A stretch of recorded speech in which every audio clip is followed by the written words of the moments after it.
하얀 목련이 꽃방울을 틔웠고요. 개나리도 이제 피려고 하는 것 같습니다. 이 따스한 봄바람 같은 성령의 바람이 우리 성도님들 가정에 충만하기를 기도합니다. 바울과 실라는 빌립보에서 전도하다가 억울하게 누명을 쓰고 관원들에게 끌려간 적이 있습니다. 관원들은 재판 과정도 거치지 않고 바울과 실라의 옷을 찢고 채찍질을 한 뒤에 지하 감옥에 가두어 버렸습니다. 그 와중에도 바울과 실라 두 사람은 기도와 찬송으로 하나님께 영광을 돌렸고, 밤중에 갑자기 지진이 일어나서 옥토가 흔들리고 옥문이 열리고 메인 것이 다 벗겨지는 역사가 일어났습니다. 우리가 잘 아는 이 사건을 통해 간수가 그 당시 회개를 하고 그 간수의 온 가족이 예수님을 영접했던 일이 있습니다. 그로부터 10년의 세월이 흘러서 또다시 사도 바울은 죄수의 몸이 되어 로마로 호송이 되어 감금 상태가 되었습니다.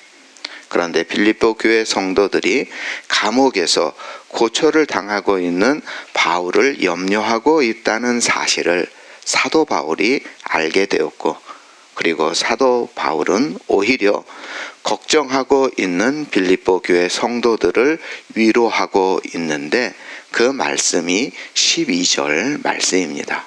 우리 12절 말씀 함께 있습니다. 형제들아, 내가 당한 일이 도리어 복음 전파에 진전이 된 줄을 너희가 알기를 원하노라. 저는 이 말씀 읽을 때마다 역경 속에서도 하나님의 뜻을 헤아리며 기뻐하는 사도 바울의 그 자신감을 본받고 싶습니다. 하지만 그게 쉽지 않죠. 왕성하게 전도 활동을 하던 사도 바울, 세계 선교에 기초를 놓는 데 공헌한 사도 바울, 상당한 성공을 거두고 있었던 사도 바울이 로마로 끌려가서 감금 상태가 되었습니다. 이것은 기독교 선교 역사의 최대 위기라 할 수 있는데, 사도 바울은 자신이 당한 일, 자신의 감금 상태가 도리어 복음의 진전, 진보가 되었다, 이렇게 고백하고 있습니다. 바울은 자신이 로마로 끌려와 감금 상태로 지내는 것을 부정적으로 보지 않고 땅끝까지 복음이 전파되도록 하시려는 하나님이 자신을 그곳으로 이끄셨다고 믿고 복음의 진보가 되었다, 이렇게 고백하며 빌립보 교회 성도들을 위로하고 있습니다. 구약 성경의 요셉이 형제들에게 팔려서 애굽으로 내려가서 정말 파란만장한 세월을 보낸 후에 나중에 총리가 되죠. 총리의 자리까지 오르게 되었고, 자기를 팔았던 형들과 상봉하는 일이 벌어집니다. 형들은 자신의 그 옛날 일을 떠오르면서 두려움에 빠졌습니다. 그때 요셉은 창세기 45장 7절에 하나님이 큰 구원으로 당신들의 생명을 보존하고 당신들의 후손을 세상에 두시려고 나를 당신들 앞서 보내셨나니, 그런즉 나를 이리로 보낸 자는 당신들이 아니요 하나님이시라 하면서 형들의 두려워 떨고 있는 형들을 위로했습니다. 마찬가지로 오늘 우리들의 인생 여정도 하나님의 손에 있음을 오늘 저희들 믿습니다. 그렇다면 오늘 우리들도 요셉처럼 사도 바울처럼 그 어떠한 역경에서도 좌절하지 말고 하나님의 뜻을 헤아리며 잘 감당해 나가야 하겠습니다. 하나님을 사랑하는 자, 곧 그 뜻대로 부르심을 입은 자들에게는 모든 것이 협력하여 선을 이루느니라. 우리 13절 말씀 우리 함께 있습니다.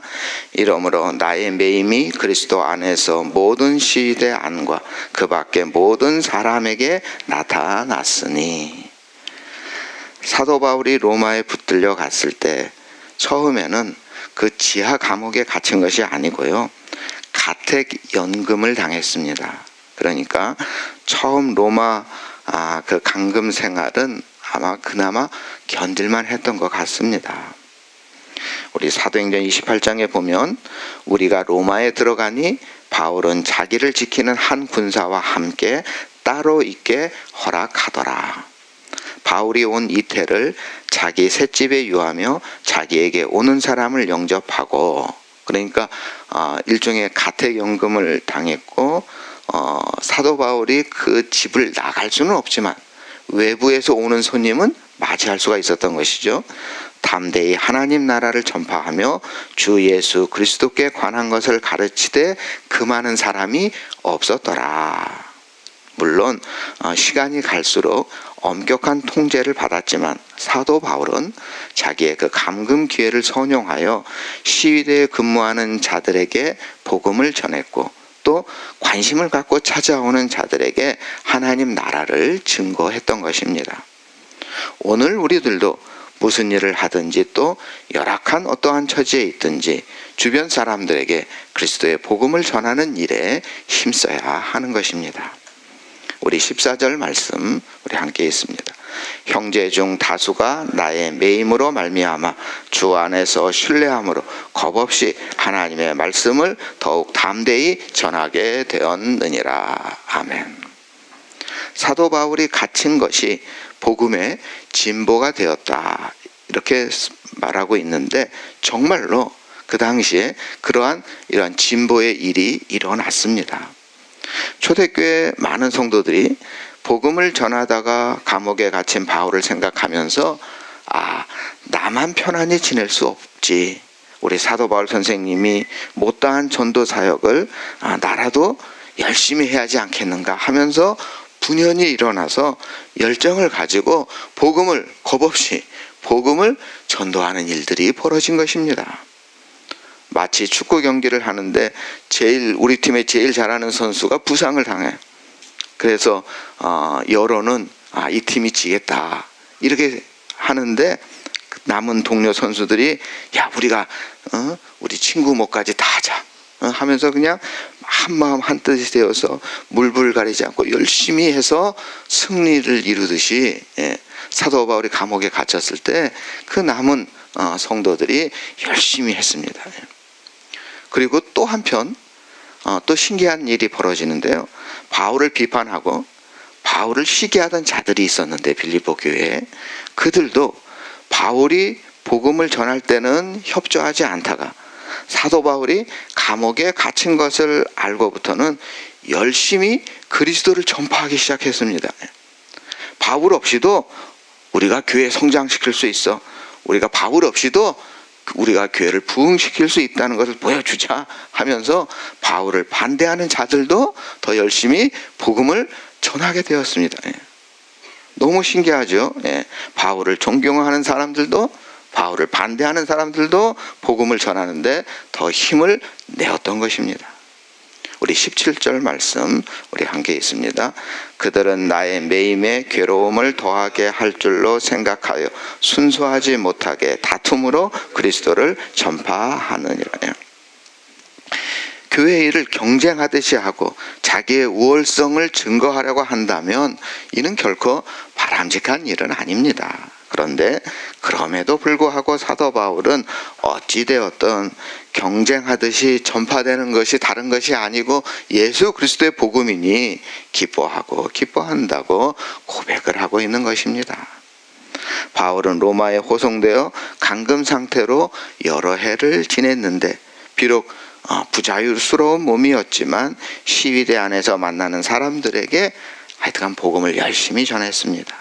한편 바울의 투옥 소식을 들은 형제들은 분발하여 담대히 복음을 전했고, 또한 바울을 반대하고 시기하는 자들도 바울 없이도 얼마든지 우리 교회를 부흥시킬 수 있다는 경쟁심을 가지고 힘써 복음을 전했습니다. 그래서 바울은 자신이 감옥에 투옥된 것이 복음의 장애가 아니라 오히려 복음의 진보라고 빌립보 교회 성도들을 위로하고 있는 것입니다. 사도 바울은 재판 중이었고요. 감금되어 재판의 판결이 어떻게 될까 이렇게 기다리고 있는 중이었는데, 이 기간이 꽤 길었습니다. 아마 시간이 길면 길수록 무척 초조해하지 않았을까 이런 생각이 듭니다. 그런데 그런 상황에서도 사도 바울이 간절히 기대하며 소망했던 것은 자기 자신의 안위가 아니었습니다. 우리 20절 말씀 함께 있습니다. 나의 간절한 기대와 소망을 따라 아무 일에든지 부끄러워하지 아니하고 지금도 전과 같이 온전히 담대하여 살든지 죽든지 내 몸에서 그리스도가 존귀하게 되려 하나니. 사도 바울은 무리를 일으킬 만한 어떤 잘못도 없이 붙잡힌 것이죠. 그리스도의 복음을 전하다가 붙잡힌 것입니다. 이것은 결코 부끄러운 일이 아니라 오히려 아름다운 일입니다. 마태복음 5장 11절에 나를 인하여 너희를 욕하고 핍박하고 거짓으로 너희를 거스려 모든 악한 말을 할 때에는 너희에게 복이 있나니 기뻐하고 즐거워하라. 하늘에서 너희 상이 큼이라. 너희 전에 있던 선지자들도 이같이 핍박을 받았느니라. 오랫동안 감옥에 갇혀 지내다 보니 누구나 다 심신이 연약해질 수밖에 없을 것이고, 혹시 이 목숨을 부지하기 위해서 불의한 재판관과 타협하는 약한 모습을 보일 수 있겠죠. 아마 사도 바울도 이런 염려 때문인지 자기가 아무 일에든지 부끄럽지 않기 위해서 사도 바울은 그 감금 상황 속에서도 더 열심히 기도했습니다. 오늘 우리들도 이웃들에게 부끄러운 모습을 보이지 않도록 하나님의 은혜를 구하며 열심히 기도해야 하는 것입니다. 사도 바울은 이제껏 예수 그리스도를 위해 살았는데 이제 남은 날도 예수 그리스도를 위해 살겠다 다짐합니다. 비록 사형 선고가 내려지더라도 초연하게, 정말 이처럼 온전히 담대하게 예수 그리스도만을 드러내기를 원한 것입니다. 세 차례에 걸친 사도 바울의 전도 여행은 고난의 연속이었습니다. 매도 수도 없이 맞았고 감옥에도 여러 번 갇혔고 죽을 고비도 여러 번 넘겼습니다. 너무나 힘들 때에는 누구나 다 그런 생각이 듭니다. 차라리 죽었으면 좋겠다. 그러면 내가 순교자가 되는 거 아닐까? 뭐 이런 생각 다 하지 않겠습니까? 세상살이가 편하면 죽음이 두렵지만 극한 상황에 내몰리면 차라리 죽는 게 더 낫겠다, 이런 생각을 우리 인간은 하기가 쉽습니다. 많은 사람들이 자살을 선택하는 이유가 이러한 이유 때문일 겁니다. 그러나 사도 바울은 자포자기의 심정으로 죽음을 선택한 것이 아니라 육신의 죽음 너머에 있는 영생에 대한 확고한 믿음이 있었습니다. 우리 23절, 24절 말씀입니다. 내가 그 둘 사이에 끼었으니 차라리 세상을 떠나서 그리스도와 함께 있는 것이 훨씬 더 좋은 일이라 그렇게 하고 싶으나 내가 육신으로 있는 것이 너희를 위하여 더 유익하니라. 사람이 죽으면 소멸되거나 무의식 상태에 들어가는 것 아니겠습니까? 무의식 상태에 들어가는 것이 아니고요. 육신은 흙으로 돌아가지만 의인의 영은 천사들에게 받들려 낙원으로 올라가고 죄인의 영은 음부로 떨어지게 됩니다. 사도 바울은 육신을 떠나게 될 때 예수 그리스도께서 나와 함께 한다는 사실을 믿었기에 사형 선고 두렵지 않았습니다. 오히려 더 그것을 원했습니다. 구원의 확신과 영생의 소망을 가진 자들은 이렇게 사도 바울처럼 죽음을 두려움 없이 맞이할 수가 있습니다. 그러나 사도 바울은 지금 내가 힘들어도 살아있는 것이 너희를 위하여 더 유익하다고, 내게 주어진 사명을 내가 더 잘 감당하겠다, 최선을 다하겠다, 이렇게 다짐하고 있습니다. 괴로움 많은 세상에서 힘겹게 사는 것보다 주님께 가는 것이 더 좋으나 아직 내가 할 일이 있고 내가 감당해야 할 일이 있기 때문에 힘들고 어려워도 이겨 나가겠다, 이렇게 말씀한 것입니다. 우리 25절, 26절입니다. 내가 살 것은 너희 믿음의 진보와 기쁨을 위하여 너희 무리와 함께 거할 이것을 확실히 아노니 내가 다시 너희와 같이 있으므로 그리스도 예수 안에서 너희 자랑이 나로 말미암아 풍성하게 하려 함이라. 성도들의 간절한 기도는 철창문을 열리게도 합니다. 성경에 그런 기록이 있죠. 마리아의 집에서 성도들이 열심히 간구할 때, 기도할 때 주께서 천사를 보내서 감옥에 있던 베드로를 구하는 그런 우리 이야기를 우리가 잘 알고 있습니다. 빌립보 교우들이 사도 바울 자신을 위해서 열심히 기도하고 있다는 소식을 들은 바울은 하나님께서 나에게 더 귀한 사명을 주시겠구나, 이런 추록에 대한 믿음이 있었습니다. 바울은 주께서 다시 자유를 주신다면 교회 유익을 위하여 성도들에게 기쁨을 주기 위해서 열심히 열매 맺는 삶을 살겠다, 이렇게 지금 다짐한 것이죠. 이 바울 서신의 대부분이 전반부에는 올바른 신앙에 대한 기록을 하고 있고요. 교리적인 부분이죠. 그리고 후반부에는 그 신앙에 걸맞는 삶, 실천적인 부분을 강조하고 있습니다. 그런데 이 빌립보서는 교리보다는 실천 부분에 더 큰 비중을 두고 교훈의 말씀을 주고 있습니다.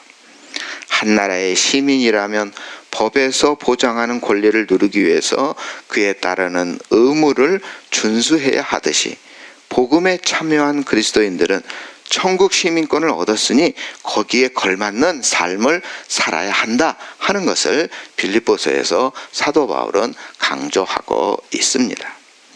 사도 바울이 빌립보 교우들에게 강조한 이 복음에 합당한 생활, 그 첫 번째가 뭐냐?